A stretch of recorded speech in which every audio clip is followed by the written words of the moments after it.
What's up, residents? Welcome to Dangerville. If you love the MonsterVerse, then you probably know where it all began. Godzilla 2014.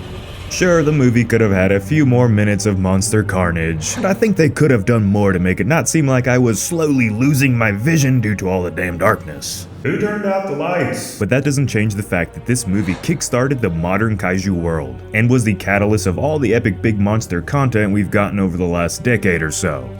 Dangerville, Goji Center, so many of us wouldn't be here if it wasn't for this movie. We all know how the story for Godzilla 2014 goes. The Mutos awaken, Godzilla gets pissed, humans struggle to grasp the Titan life, and in the end, mankind and Godzilla work together to destroy the Muto threat and restore balance to the planet. For a time at least.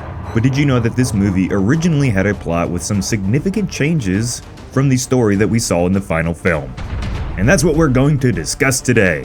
So make sure and stick around because there was some juicy changes to the ending big battle between Godzilla and the Mutos that I know you will love to hear. So is Godzilla 2014 your favorite MonsterVerse movie, or is it near the bottom of your list? Let us know in the comments, my people. Let's get to it. Real quick, I can never guarantee that what we find on the internet is 100% accurate, so just be aware of that, but enough of that.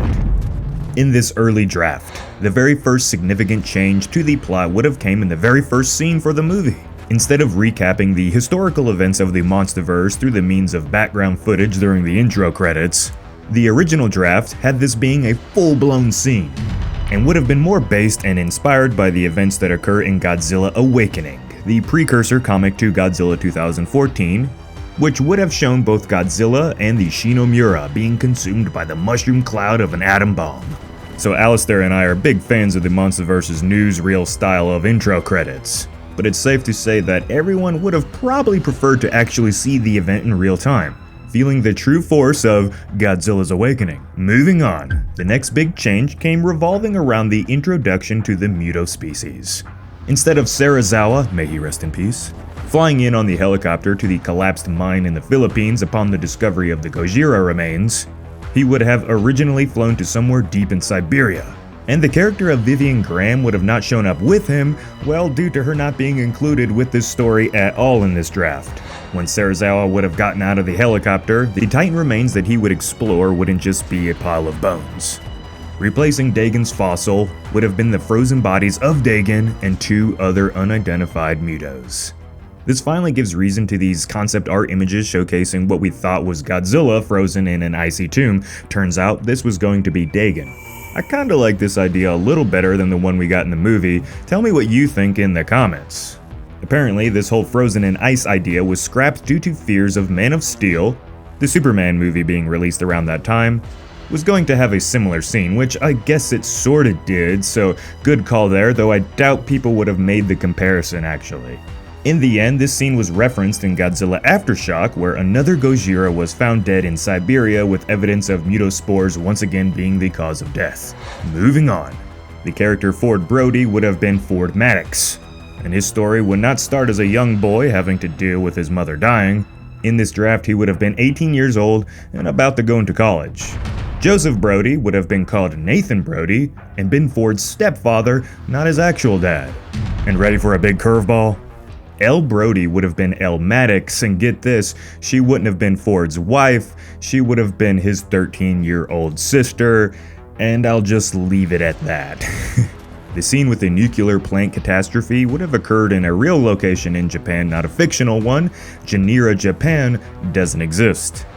This was due to the filmmakers wanting to play it safe regarding this sort of devastating event after the 2011 Fukushima disaster in Japan regarding nuclear waste.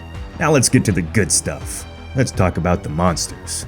If you think Godzilla being roughly 350 feet in this movie was immense, they originally had planned for the big G-Man to be, get this, 600 feet tall or 182 meters. Truly a ridiculous size. And this Uberzilla was said to have more of a true battle with the male Muto in what was likely the original idea for the blue-balled Hawaii fight scene. In this battle, instead of flying off after realizing it stood no chance against Godzilla alone, this original script stating that the male Muto didn't start off with wings to be able to fly, the male Muto attempted to take the G-Man on 1v1 on the ground and got his ass whooped. Godzilla didn't kill the beast though, and the Hawk Muto was able to escape and then transformed into a chrysalis, in which later on it would rehatch and this time show up with a nice set of wings. In this deleted draft, the male Muto didn't have any sort of EMP powers, none at all actually. And this had a big part to play in the monster's next encounter with Godzilla.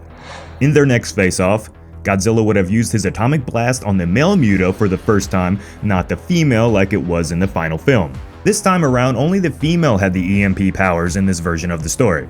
So the poor male Muto was literally set to be nothing more than Godzilla's punching bag leading up to the big brawl with Mama. But the male Muto did have a cool special ability, allegedly said to have what would have been an electric shockwave that could ripple through the air and create amazing displays of light, as well as be useful in combat.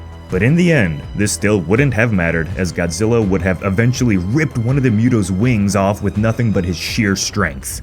And for the fatal blow, instead of the booty bump of death, we would have seen Godzilla grab the male Muto's head between his jaws and crunch. He would have crushed the skull of the monster, killing it instantly. Ford would have still been a major part in helping Godzilla win here, and he, along with help from a team of soldiers, would have managed to destroy the nest still in this version of the story, which in this draft was only referred to as a single spore, perhaps meaning the original idea was for the Mutos to have 1 or 2 infants at a time, not thousands like what we saw in the final story. And lastly, for the epic finale, instead of using the infamous kiss of death killing blow against the female Muto, Godzilla would have still been unable to perform his atomic blast against a female, as she did still have her EMP powers in this story. So in this version, he was going to literally, using his claws, cut the Muto's head clean off. Safe to say, this Godzilla was going to be much more of a brute powerhouse than the version we end up getting in the movie. A true savage, boys and girls. So there you have it, one of the original story drafts for Godzilla 2014 that was pitched to Legendary. I did leave out some minor changes that would have had little effect in the story, but hopefully you enjoyed hearing about all the cool stuff that almost came to be. What do you think about this version of the King of the Monsters? Do you like how he was so massive and so brutal? Let me know. For more videos like this, share the video around and leave the video a like, it really does help. Thank you all for giving me your time today. This has been Jacob, and I will see you in the next one.